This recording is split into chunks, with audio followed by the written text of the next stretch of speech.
ತಡ್ಕೊಳಕ್ಕಾಗಿಲ್ಲ. ಅದ್ರ ಮೇಲೆ ಯಾವುದ್ಯಾವುದೋ ಸ್ಕ್ರಿಪ್ಟು, ಯಾವುದೋ ಒಂದು ಒತ್ತಡ, ತುಂಬ ಮಾಡಿಬಿಟ್ರೆ ಸೂಪರಾಗಿ ಮಾಡಿ, ಆಯ್ತು ಸರ್ ಮಾಡೋಣ. ಸೊ ಹಿಂಗೆಲ್ಲ ಒಂದಷ್ಟು ರಾಂಗ್ ಸ್ಕ್ರಿಪ್ಟ್ಗಳು, ಸೆಲೆಕ್ಷನ್ಸು, ಅದರಿಂದ ಏಟು ಬಿದ್ದಿದೆ. ಆಮೇಲೆ ನಾವಾಗ ನಮ್ಮದು ಆ ಲೆವೆಲ್ಗೆ ಮೆಚ್ಯೂರಿಟಿ ಇರಲಿಲ್ಲ. ನೋಡಿದ್ದೆಲ್ಲ ಬಿಳಿಗಿದ್ದೆಲ್ಲ ಹಾಲು, ಹೌದು ಹಾಲು, ಈ ಥರ ಯೋಚನೆ ಮಾಡ್ಕೊಂಡು ಹೋಗಿದ್ದಷ್ಟು ಒಂದಷ್ಟು ತಪ್ಪುಗಳು ನಾವು ಮಾಡಿದ್ದೀವಿ. ಸೊ ಇದು ನನ್ನ ರೂಟು. ಸೊ ನೋಡಿ, ಇವಾಗ ತಂದೆಯವರಿಲ್ಲ ಲವ್ ಸ್ಟೋರಿ ಮಾಡು, it's one of the best cinemas, ನಿನಗೆ ಗೊತ್ತಿಲ್ಲ.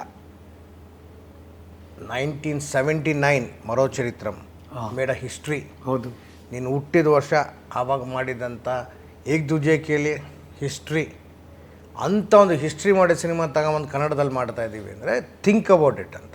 That's love story. That is love story, correct. And it made a huge, ದೊಡ್ಡ ಹೆಸರು ಮಾಡ್ತು, ಒಳ್ಳೆ ಹೆಸರು ಎಲ್ಲವೂ ಕೊಡ್ತು. ತಿರ್ಗಾದಾದ್ಮೇಲೆ ನಿನ್ನದೇ ನೆನಪು ಮಾಡಿದ್ವಿ, ಸೇಮ್ ಕಾಂಬಿನೇಷನ್ನು. ಅದರಲ್ಲಿ ಲವ್ ಸ್ಟೋರಿಯಲ್ಲಿ ಪ್ರೊಡ್ಯೂಸ್ ಮಾಡಿದ್ರು, ಇದರಲ್ಲಿ ಡೈರೆಕ್ಷನ್ ಮಾಡಿದ್ರು. It was a musical hit cinema.